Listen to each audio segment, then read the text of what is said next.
Assalamualaikum warahmatullahi wabarakatuh. Penghormatan kami kepada Bapak Dr. Amiruddin SPDI MA selaku dosen pengampu sejarah pendidikan Islam dan yang digantikan oleh Bapak Agamsyah Falevi MA. Sebelumnya, perkenalkan nama saya Uli Ulia dan saya Amia Anggraini. Saya Najah Munifah. Di sini kami akan membahas materi kelompok 4 yang berjudul tentang pola pendidikan di era dinasti Umayyah. Baiklah, yang pertama saya akan membahas materi tentang konstitusi dinasti Umayyah.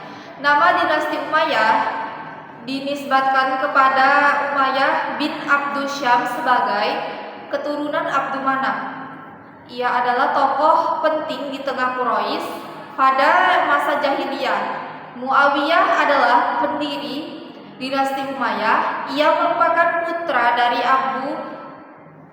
Abu Sufyan bin Umayyah bin Abu Syam bin Abdul Manaf. Muawiyah diangkat menjadi anggota sidang penulis wahyu. Muawiyah banyak meriwayatkan hadis, baik langsung berasal dari Rasul atau dari sahabat terkemuka maupun dari saudari perempuannya.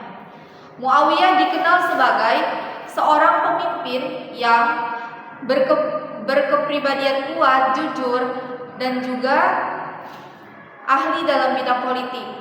Keberhasilan yang dicapai Muawiyah bukan hanya dari kemenangan berdiplomasi yang terjadi pada Perang Siffin serta terbunuhnya Khalifah Ali bin Abi Thalib, melainkan semenjak ia menjadi gubernur Syuriah.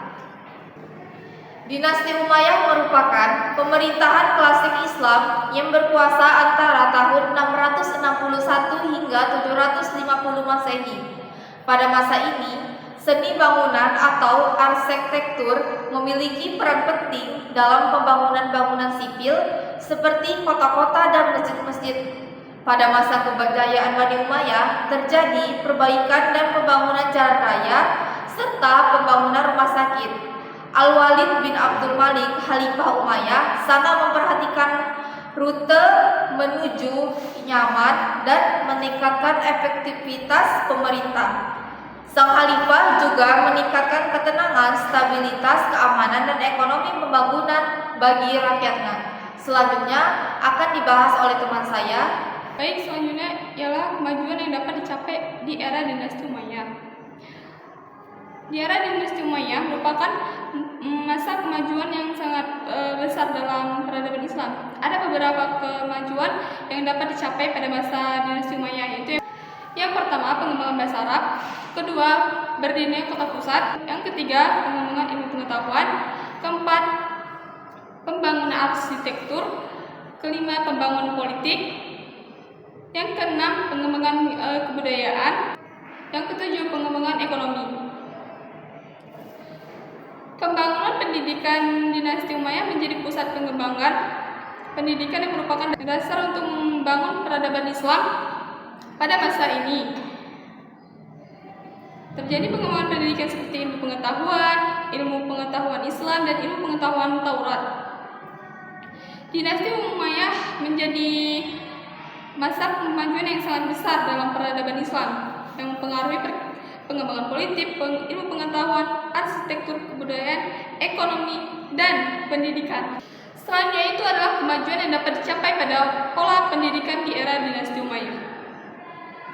Pada era dinasti Umayyah, pola pendidikan di Islam telah berkembang dengan baik. Ada beberapa kemajuan yang dapat dicapai pada pola pendidikan di era dinasti Umayyah. Yang pertama yaitu pendidikan desentralisasi, kedua perluas wilayah, ketiga kelembapan, yang keempat ilmu pengetahuan, dan yang kelima kemajuan pendidikan. 6. Sistem pendidikan. 7. Masyarakat multikultural. 8. Pengembangan masjid. 9. Pengembangan ilmu. Baik, selanjutnya akan dibahas oleh teman saya. Selanjutnya, pola pendidikan dan pusat pendidikan. Pola pendidikan berpusat di ibu kota negara, namun juga dikembangkan secara otonom di wilayah yang telah dikuasai. Khalifah Umayyah sendiri terkenal sebagai penguasa yang cinta ilmu, yang menyebabkan kegiatan ilmu pengetahuan di Spanyol menjadi semakin semarak. Perluasan daerah Islam sangat luas sampai ke timur dan barat, dan begitu juga dengan daerah selatan. Pendidikan pada masa Umayyah belum dapat berkembang seperti pada masa Abbasiyah, karena pada masa Umayyah lebih memprioritaskan perluasan wilayah dan mengatasi gejolak pemberontakan. Pusat pendidikan pada era dinasti Umayyah terdiri dari berbagai lembaga seperti kutab, masjid, dan majelis sastra.